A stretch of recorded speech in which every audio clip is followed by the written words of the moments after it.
MGR TV நேயர்களுக்கு அன்பு வணக்கம். நம்மோடு தமிழ்நாடு தன்னுரிமை கழகத்தின் தலைவர் திரு பழ கருப்பையா இணைந்திருக்கிறார். வாருங்கள் அவர்கள் பேசலாம். ஐயா வணக்கம். இன்னைக்கு எஸ்ஆர்எம் பல்கலைக்கழகத்தில் ஒரு விழா நடந்திருக்கு. அதுல அண்ணாமலை அவர்களும் சீமான் அவர்களும் சேர்ந்து பங்கெடுக்கிறாங்க. ஒரு பக்கம் சீமான் என்ன சொல்றாருன்னா, தமிழ் மொழியின் பெருமைகளை உலகெங்கும் கொண்டு செல்லுகிறார் பிரதமர் மோடி அப்படின்றாரு. இன்னொரு பக்கம் அண்ணாமலை என்ன சொல்றாருன்னா, சீமான் அவர்களுக்கும் எங்களுக்கும் ஒரு பெரிய வித்தியாசம் ஒன்றும் இல்லை, சீமான் அவர்கள் தமிழ்ல தேசியத்தை பேசுறாரு, நாங்க தேசியத்துல தமிழ் பேசுறோம். இதுக்கு பொருள் எவனையாவது கண்டுபிடிக்க சொல்லு. ஒருத்தர் மயிரை பிரிச்சுக்கணும். தேசியத்துக்குள் தமிழ், தமிழுக்குள் தேசியம், எதையாவது பேசிக்கொண்டே இருப்பார்கள். தமிழுக்குள் என்ன தேசியம் இருக்குது? இந்திய தேசியம், இந்திய தேசியத்துக்குள் தமிழ் இருக்காங்க. அதெல்லாம் மொழி வழி இனங்கள் இணைக்கப்பட்டு இந்தியா உருவாகி இருக்கிறது.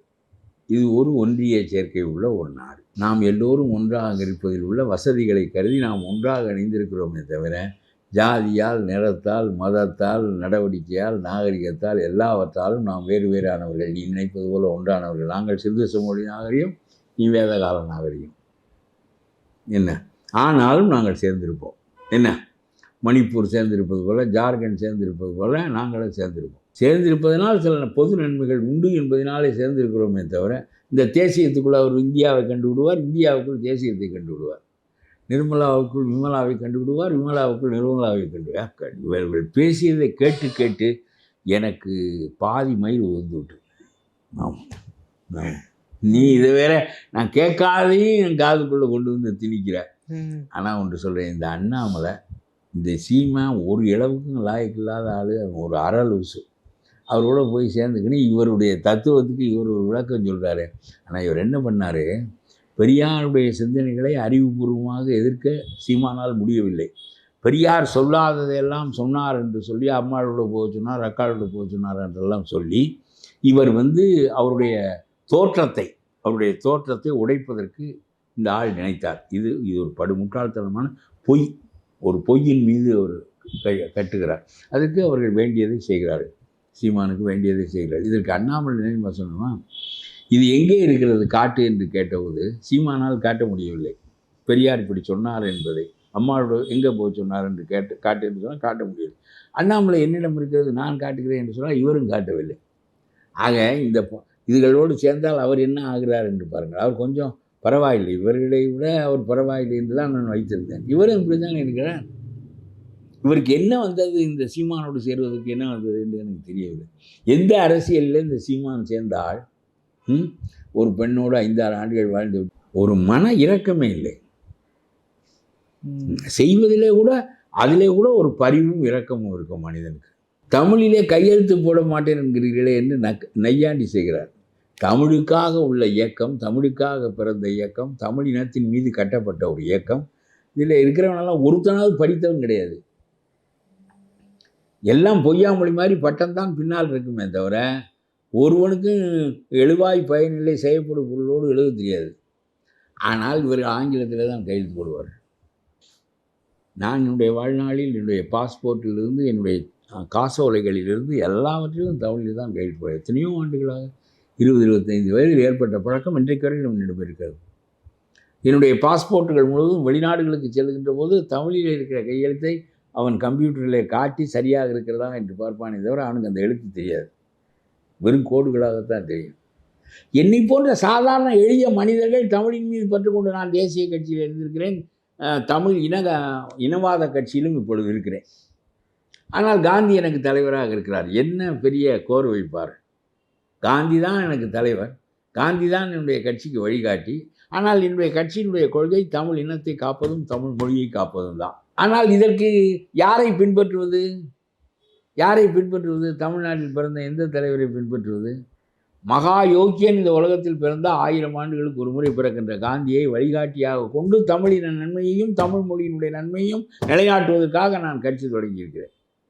அது வெல்லுகிறது வெல்லவில்லை, அது பின்பற்ற தெரிந்தவன் தெரியட்டும், தெரியாதவன் போகட்டும். அவன் வெற்றி கூட்டமாக இருக்கின்றவர்கள் வரவில்லை என்பது அது எந்த குற்றமில்லை.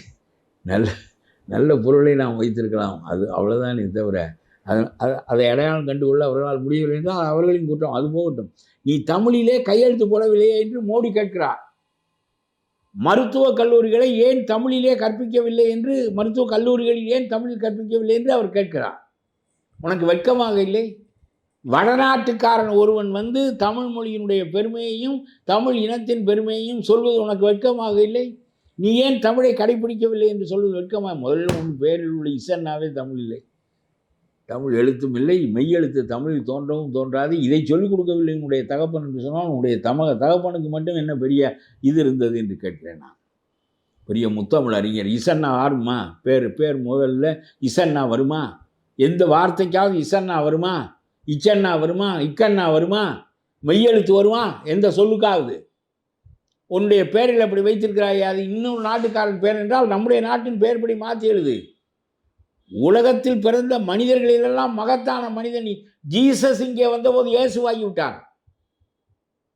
கிறிஸ்துவம் தமிழுக்கு செய்த தொண்டு மகத்தானது. எவனும் அதற்கு நிகராக தொண்டு செய்ய முடியாது. ஜீசஸ் அவருடைய பெயர், தலைகளாக மாற்றி விட்டான் இயேசு என்று.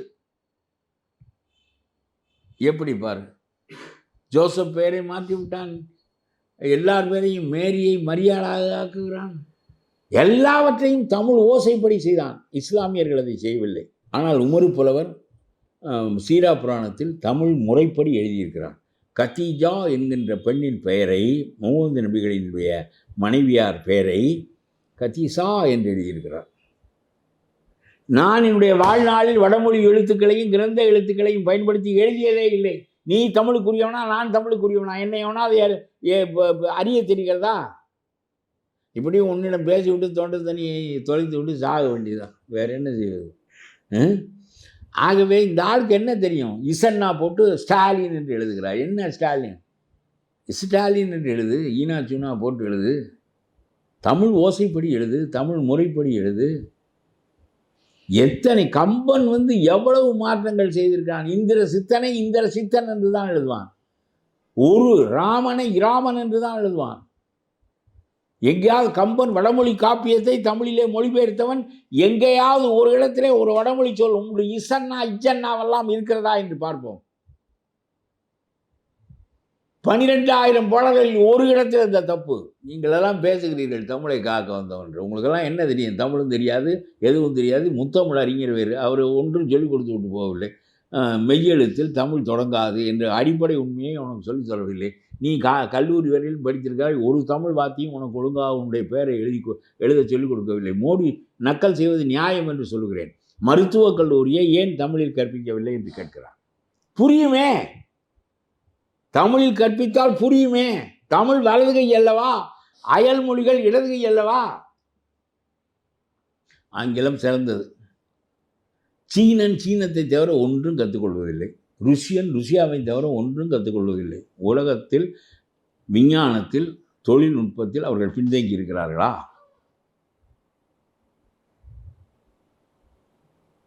எங்கே பின்தங்கி இருக்கிறார்கள்? உங்களுக்கு எடுத்து சொல்வதற்கு இங்கே தலைவன் இல்லை. எல்லாம் லுச்சாத்தனமான ஆட்களாக சீமான் மட்டத்திற்கு ஸ்டாலின் மட்டத்துக்கு தான் தலைவர்கள் இருந்தால் இந்த நாட்டிலே எப்படி இளைஞர்களுக்கு சரியானதை எடுத்து சொல்ல முடியும்? மோடி வந்து சொல்ல வேண்டியதாக இருக்கிறது. மருத்துவக் கல்லூரியை ஏன் தமிழில் கற்பிக்கவில்லை? ஒன்றே ஒன்று மட்டும் அவர்கள் சரியாக செய்கிறார்கள். இந்தியை மட்டும் அவர்கள் திணிக்கவில்லை. இந்தி திணிப்பு என்கின்ற தேசிய மொழி கொள்கையை நான் ஏற்றுக்கொள்ளவில்லை. கண்டிப்பாக நாம் ஏற்றுக்கொள்ள முடியாது. அந்த மொழியால் ஒரு பயனும் இல்லை. இந்திய தேசத்தை இணைத்த மொழி ஆங்கிலம்தான். இந்திய விடுதலையே வெள்ளைக்காரன் இங்கே வந்து உட்கார்ந்தான். வங்காளியாக இருந்தான், தமிழனாக இருந்தான், தெலுங்கனாக இருந்தான். ஒருத்தனுக்கு ஒருத்தன் பேசிக்கொள்ள முடியவில்லை. எல்லாரும் வாயை மூடிக்கொண்டு பொம்மைகளாக இருந்தார்கள். அவன் ஆங்கில கல்விக்கூடத்தை வைத்தான். எல்லாரும் கற்றுக்கொண்டு ஒருவன் பேச ஆரம்பித்து விட்டான். தெலுங்கனோடு வங்காளியோடு அசாமியனோடு ஒரியன் எல்லாரும் ஆங்கிலத்தின் வழியாக பேச ஆரம்பித்து விட்டார்கள். பிறகு இந்தியா ஒன்றுபட்டது. போடா நாய்களா, இந்தியா ஒன்றாகவா இருந்தது? வெள்ளைக்காரனுடைய ஆங்கில மொழியால் இந்தியா ஒன்றுபட்டது. தெரியுமா உனக்கு?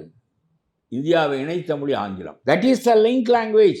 ஆகவே சொல்கிறேன், இந்தியாவினுடைய லிங்க் லாங்குவேஜாக ஆங்கிலம் தான் இருக்க வேண்டும், இந்தி இருக்கக்கூடாது. இந்தியா இணைத்தது, ஆங்கிலம் இணைத்தது. 200 ஆண்டுகளாக இந்தியாவை ஒன்றுபடுத்தி வைத்திருந்தது. பாகிஸ்தான் உட்பட எல்லாரையும் ஒன்றுபடுத்தி, ஜின்னாவையும் காந்தியையும் ஒன்றுபடுத்தியது. இல்லாவிட்டால் ஜின்னா பேசுவது காந்திக்கு புரியாது, காந்தி பேசுவது ஜின்னாவுக்கு புரியாது. 2 பேரும் இந்தியில் பேசிக்கொண்டார்கள். இந்தியாவின் மொழியாக ஆங்கிலம் தான் இருக்க வேண்டும், லிங்க் லாங்குவேஜாக. படிப்பது தாய்மொழி வழியாகத்தான் இருக்க வேண்டும். உன்னுடைய பிள்ளைகளெல்லாம் தாய்மொழியில் படிக்க வைக்கிறீர்கள்.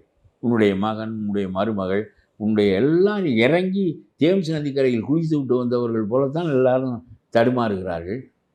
உங்களுடைய குடும்பம், அன்றைய நாகரிகம் என்ன, இன்றைக்கு உங்களுடைய போக்கு என்ன, இந்த மேட்டிமையான போக்கை எல்லாம் எங்கிருந்து பெற்றீர்கள்? பணம், பணம். இந்த மேட்டிமையான போக்கு, பூர்ஷ்வாக்களின் கூட்டத்தில் நீங்கள் சேர்ந்து விட்ட தன்மை, எத்தனை லட்சம் கோடி இருக்கிறது என்று தெரியாத ஒரு போக்கு, இவையெல்லாம் எப்படி வந்தன? வழி வழியாக உங்களுடைய தகப்பனார் தமிழ்நாட்டுக்கு செய்த பெரிய தீங்கு உன்னை கொண்டு வந்து அரியணையில் வைத்தது. ஒன்றும் தெரியாத கருணாநிதியாவது கொஞ்சம் ஆர்ப்பாட்டமாவது பண்ணிக்கின்னு அந்த இடத்திற்கு வந்தார். ஒன்றுமே இல்லாமல் சொத்தையும் கட்சியையும் உன்னிடம் ஒப்படைத்து விட்டு போய்விட்டார். நக்கி தின்கின்ற மற்றவர்களெல்லாம் நமக்கு மந்திரி பதவி நிலைக்க வேண்டும் என்றால் ஒரு பொம்மை ஒருத்தன் பொதுவாக இருக்க வேண்டும். அந்த பொம்மை ஸ்டாலின் என்று முடிவு செய்து இந்த துரைமுருகனும் நேருவும் மற்றவர்களும் அதை ஏற்றுக்கொண்டார்கள். இது நாடா? இந்த நாடு விளங்காமல் போய்விட்டது. ரொம்ப அருமையாக இன்னைக்கு உனக்கு பதில் சொல்லியிருக்கிறார். நாங்கள் 3 மடங்கு காங்கிரஸை விட கூடுதலாக தமிழ்நாட்டுக்கு பணம் கொடுத்துருக்கிறோம். நான் ஒன்றும் மோடியை ஆதரிக்கின்றவன் இல்லை. நான் பேசுகிறேன், மோடியை ஆதரிக்காததற்கு வேறு கொள்கைகள் காரணமே தவிர இதல்ல. 3 மடங்கு காங்கிரஸ் அரசாங்கம் கொடுத்ததை விட 3 மடங்கு கூடுதலாக நாங்கள் இப்பொழுது பணம் கொடுக்கிறோம். 8,000 கோடி செலவு செய்து பாம்பன் பாலத்தை திறக்கிறோம். தமிழ்நாட்டில் 48,000 கிலோமீட்டருக்கு நாங்கள் தேசிய நெடுஞ்சாலைகளை அமைத்திருக்கிறோம். கிராம சாலைகளை இணைப்பதற்கு கிராம சாலைக்கு பணம் கொடுக்கிறோம்.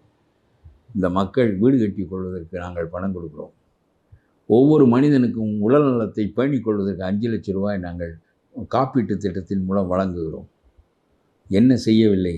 ஒவ்வொரு விவசாயிக்கும் 6,000 ரூபாய் கொடுக்கிறோம். இத்தனை விமான நிலையங்கள், இப்பொழுது துறைமுகங்கள், இத்தனை காரியங்களையும் நாங்கள் மேய்க்காவிட்டால் உன்னுடைய நாட்டுக்கு எந்த தொழிலதிபன் வருவான்? எந்த தொழில் உனக்கு வளரும்? ஒன்றுமே நாங்கள் செய்யவில்லை, எல்லாவற்றையும் எடுத்துக்கொண்டு போய்விட்டோம் என்று சொல்லுகிறாய் என்று கேட்டிருக்கிறார். பதில் சொல். இந்த சாதாரண உண்மையை கூட இந்த மக்களுக்கு பொய்யாக நீங்கள் மூடி மறைத்து பேசுகிறீர்கள். இதை பேசுவதற்கு அண்ணாமலைக்கு வக்கு இல்லை. அண்ணாமலை போய் பேசி கொண்டிருக்கிறார். நீ தமிழுக்குள் தேசியமா, தேசியத்திற்குள் தமிழா? ஐயோ, நான் சொல்லுகிறேன், மத்திய அரசாங்கம் நம்மிடமிருந்து சுரண்டி கொண்டு போகிறார்கள், எங்களுக்கு எவ்வளவு தருகிறார்கள் என்று கேட்கிறாய். இவையெல்லாம் தரப்பட்டவை இல்லையா என்று நான் கேட்கிறேன். பாம்பன் பாலம் தரப்பட்டது இல்லையா? பரந்தூர் விண்ணூர்தி நிலையம் தரப்பட போகின்றது இல்லையா? நம்முடைய துறைமுகங்கள் அவர்களால் உருவாக்கப்பட்டவை இல்லையா? நெடுஞ்சாலைகளில் முக்கால்வாசி அவன்தானே உருவாக்குகிறான். நீ இந்த சென்னையில் விழுந்த குழிகளை கூட மூடுவதில்லையே. கடைசியில் நீ போட்டு உன்னைத்தான் வந்து மூடுவதற்கேற்ற வகையில் அது இருக்கிறதே தவிர எந்த குழியை நீங்கள் மூடி இருக்கிறீர்கள்? எல்லாம் கொள்ளையடிப்பதை தவிர உங்களுக்கு வேற என்ன கொள்கை இருக்கிறது? அது எத்தனை கேள்வி கேட்க, அழுது கொண்டே இரு, கத்திக்கொண்டே இரு. நீ கத்துவதனால் எனக்கு என்ன ஆக போகிறது என்று கேட்கிறார். கடைசியிலே பரவாயில்லை போல் இருக்கிறது என்று அவரை சொல்ல வைத்து விட போகிறாய். நீ பொய்யன், ஒரு லயர். மொத்தையாக ஒன்றுமே செய்யவில்லை என்று சொன்னால் அவன் பதில் சொல்ல மாட்டான். எங்களிடம் வரியை வாங்கி கொண்டு போகிறீர்கள், இவ்வளவுதான் தருகிறீர்கள் என்றால் விமான நிலையத்திற்கு அது வரவில்லையா? பாம்பன் பாலத்திற்கு அது வரவில்லையா? விவசாயிக்கு வரவில்லையா? கிராம சாலை திட்டத்திற்கு, இணைப்பு சாலை திட்டத்திற்கு வரவில்லையா? எதன் மூலமாக அது வந்து கொண்டு தான் இருக்கிறது. அவன் எடுத்துக்கொண்டு போக முடியாதே. உத்தரப்பிரதேசத்துக்கு கூட கொடுக்குறாய், எனக்கு குறைய கொடுக்குறாயே என்று கேட்பது நல்ல கேள்வி. அரசியல் சாசனத்தில் திருத்தம் செய்யப்பட வேண்டிய கேள்வி. நீ பேசுகிறாய் டீலிமிட்டேஷன். ஆஹா, இந்த எங்களுக்கு எண்ணிக்கை குறைந்து விட்டது பாராளுமன்றத்தில். உன்னுடைய அப்பன் காலத்தில் இந்த முட்டாள்தனம் நடந்தது. உன்னுடைய அப்பன் 9 துவாரத்தை மூடிக்கொண்டிருந்தது ஏன் நான் கேட்கிறேன். உன் அப்பன் காலத்திலே இந்த தவறு நடந்தது. 40 இடமாக இருந்தோமே, 39 இடமாக மாறினோமே. உத்தரப்பிரதேசனுடைய இடத்துல 6 இடம் கூடியது. அப்பொழுது கேட்டாயா நீ? ஏன் 40ஆக இருந்த நாங்கள் 39ஆக ஆக வேண்டும்? நாங்கள் குடும்ப கட்டுப்பாட்டை கடைபிடிக்கிறோம். நாங்கள் வெகுமதி அளிக்கப்பட வேண்டியவர்களா, நாங்கள் தண்டிக்கப்பட வேண்டியவர்களா? கேட்டாயா நீ? அப்பொழுது 6 இடம் உத்தரப்பிரதேசத்துக்கு கூடிய போது கேட்கவில்லை. இப்பொழுது 60 இடம் கூட போகிறது என்று கேட்கிறேன். அப்பொழுது அறிவில்லையா? மூதாதையாருக்கு அறிவில்லையா? அவர்களெல்லாம் ஆண்டார்களே, அவர்களெல்லாம் மண்டையில் தைக்கவில்லையா? இந்திரா காந்தி காலத்திலேயே இது தொடங்கி விட்டது. அப்பொழுது அந்த வீச்சு வெளிப்படையாக இவ்வளவு தெரியவில்லை. இப்பொழுது அந்த வீச்சு பெருசாக தெரிகிறது. 40 இடம் 39 ஆனது. இப்பொழுது உனக்கு 6 இடம் குறைய போகிறது, அவனுக்கு 60 இடம் கூட போகிறது. அப்பொழுதே 6 இடம் கூடிய போதே கேட்டிருக்க வேண்டுமா இல்லையா? உத்தரப்பிரதேசத்துக்கு நமக்கு 1 இடம் குறைந்தது, அவனுக்கு 6 இடம் கூடியது. அப்பொழுதே கேட்டிருக்க வேண்டுமா இல்லையா? ஏன் கேட்கவில்லை? நமக்கு காசை எண்ணுவதற்கு தானே நேரம் இருந்தது, வேறு எதற்கு நேரம் இருந்தது? இப்பொழுது என்னமோ புதிதாக வந்து நம்முடைய அரசியல் சாசனத்தினுடைய அடிப்படையை தலையை எண்ணிக்கை வைத்து தான் எல்லாம் வைத்திருக்கலாம். நிதி ஒதுக்கோயிலிருந்து எல்லாவற்றையும் மாற்று, எல்லா சாசனத்தையும் மாற்று. எனக்கு நிதி இவ்வளவு தான் கொடுக்குறார்கள், நான் வரி இவ்வளவு கொடுக்குறேன். உத்தரப்பிரதேசத்துக்கு வரி, உத்தரப்பிரதேசத்துக்கு நிறைய கொடுக்குறார்கள். அப்பொழுதே அண்ணா ஒன்று சொன்னார், India that is Bharat, Bharat that is Uttar Pradesh, it will rule ever, it will rule for ever என்று சொல்லி அண்ணா சொன்னார்.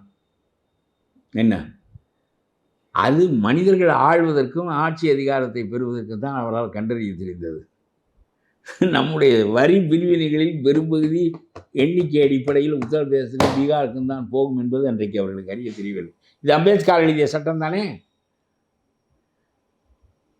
இந்த வரி, உனக்கு எத்தனை வயிறு, உனக்கு இவ்வளவு பங்கு, அவனுக்கு எத்தனை வயிறு, அவனுக்கு இவ்வளவு பங்கு. எல்லாரும் இந்தியர்களாக இல்லையா? அவனுக்கு எந்த வருவாயும் வரக்கூடாது, பசித்து சாக வேண்டுமா? வரி பகிரப்படுவதே தலை எண்ணிக்கை அடிப்படையில். அப்புறம் உனக்கு குறையத்தான் வரும், உனக்கு கூடத்தான் வரும், இன்னும் பல பேருக்கு இதை விட குறைய வரும், உனக்கு வருவது கூட வராது. எதையும் ஆழமாக சிந்திப்பதில் அரசியல் சாதனத்தையே மாற்ற வேண்டும். மாற்றுவதற்கு ஏற்பாடு செய். சும்மா மோடி செய்த பித்தலாட்டமா இது? நான் மோடி செய்கின்ற பித்தலாட்டத்தை பித்தலாட்டம் என்று சொல்வேன். மோடியினுடைய பெரிய குறைபாடு மனிதர்களை மத அடிப்படையில் பகுப்பதும், சமயச்சார்பின்மை என்ற கொள்கையை குழி தோண்டி புதைப்பதும், தன்னுடைய விருப்பத்திற்கேற்ப மக்களை வெறுக்கடிப்பதும், இந்த வெறுப்பு அரசியல், hate politics. That is the fault of Modi. Hate politics, வெறுப்பு அரசியல். ஆனால் இதெல்லாம் சட்ட அடிப்படையில் நிர்மலா சீதாராமன் வகுக்கிறார். உனக்கு எவ்வளோ பணம் கொடுக்க வேண்டும் என்பதை அரசியல் சாசனம் நிதிக்குழு வகுக்கிறது. நிதிக்குழு எதை வைத்து வகுக்கிறது? நாம் 3 தலை, அவன் 10 தலை. மாற்றி எல்லாவற்றையும் மாற்ற வேண்டும் என்று சொல். வாருங்கள் மோடி மாற்றுவோம், இந்த அடிப்படையில் வேண்டாம், நாங்கள் இல்லாவிட்டால் எங்களுக்கு அதிகாரங்களை பிரித்து கொடுத்து விடுங்கள், நாங்கள் எங்களுடைய சுகத்தையும் கேடுகளையும் அதற்கு தகுந்தாற்போல் நாங்கள் பார்த்துக்கொள்வோம் சொல்லு. ஒன்றும் இல்லாமல் மோடி வந்து அவராகவே மாற்றி எழுதிவிட்டார். ராத்திரியோட ராத்திரியாக நிர்மலா சீதாராமன் மாற்றி ஒதுக்கி விட்டார் என்று நீ சொன்னால் அது என்ன ஏற்றுக்கொள்ளத்தக்கதா என்று கேட்கிறேன் நான். உனக்கு ஆழமாக நோயின் தன்மை தெரியாது. நோயின் தன்மை அரசியல் சாசனத்தில் இருக்கிறது. அன்றைக்கு ஆத்திரத்திற்கு எழுதி வைத்தவர்கள் எழுதி வைத்து விட்டு போய்விட்டார்கள். அவை மாற்றப்பட வேண்டும் காலத்திற்கு ஏற்றவாறு. அப்பொழுதுதான் நீ டீலிமிட்டேஷன் என்று சொல்லப்படுகின்ற குறைவான எம்பிக்களை பெறுவதற்கான நிவர்த்தியை பெற முடியும். ஒன்றுமில்லாமல் சும்மா பெற முடியாது. மோடியாக என்ன செய்யலாம் என்றால் ஒன்றே ஒன்று செய்யலாம். இன்னொரு 25 ஆண்டுகளுக்கு தள்ளி வைக்கலாம். வாஜ்பாய் ஒரு தடவை தள்ளி வைத்தார், காங்கிரஸ் ஒரு தடவை தள்ளி வைத்தது. they have no solution. அரசியல் சாசனம் இடிக்கிறது. இரு வாயை மூடிக்கொண்டு என்று மூடி வைத்து விட்டு மறுபடியும் தள்ளி வைத்து கொண்டே போய் 200 ஆண்டுகளுக்கு பிரச்சனை இல்லை. ஆனால் நிதி வகுக்கப்படுகின்ற போது இதனுடைய அடிப்படையில் தான் வகுக்கப்படுகிறது. அதனாலே தான் நீ நிதியை கூடுதலாக இழக்கிறாய். ஆனால் ஒன்றுமே அவர்கள் செய்யவில்லை என்று நீ சொல்லுகிறாய். நீ ஒரு பித்தலாட்ட அரசாங்கம் என்று நான் சொல்லுகிறேன். இவ்வளவும் வந்து சேர்ந்திருக்கவில்லை என்றால் தமிழ்நாடு பலமாக இருக்கிறது, 3ஆவதாக இருக்கிறது, 1ஆவதாக இருக்கிறது என்று சொல்லுகிறாய். பாம்பன் பாலம் இல்லாமலா? சென்னை துறைமுகம் இல்லாமலா? விண்ணூர்தி நிலையங்கள் இல்லாமலா? தேசிய நெடுஞ்சாலைகள் இல்லாமலா? கிராமச்சாலைகள் இணைப்பு இல்லாமலா? உங்களுடைய ஆயுளுக்கு 5 லட்சம் ரூபாய் ஆயுள் காப்பீடு செய்யாமலா? எல்லாவற்றையும் நீ செய்து விட்டாயா? சட்டியும் முட்டியும் காலை பலகாரத்தையும் கொடுத்து விட்டு நீ இந்த நாட்டை இவ்வளவு வளமாக ஆக்கி விட்டாயா? மத்திய அரசாங்கத்தின் பணமே இங்கே வரவில்லையா? எனக்கு கொள்கை தமிழ்நாடு தன்னிறைவு அடைய வேண்டும் என்பதுதான். என்னுடைய கொள்கை இன அடிப்படையிலானதான். என்னுடைய கொள்கை மொழி அடிப்படையில்தான். என்னுடைய மொழிக்காக மோடி பேசுகிறார், இந்த ஸ்டாலின் திருப்பி கொள்கிறார். என்னுடைய மொழியை மருத்துவக் கல்லூரியில் கற்பிக்க வேண்டும் என்று மோடி சொல்லுகிறார், இந்த ஸ்டாலின் குப்புறப்படுத்திக் கொள்கிறார். இவரெல்லாம் பெரிய தமிழ் இன மொழிவாதிகள். இவர்களெல்லாம் ஐயா நிறைய விஷயங்களை பகிர்ந்து முடிய நன்றி.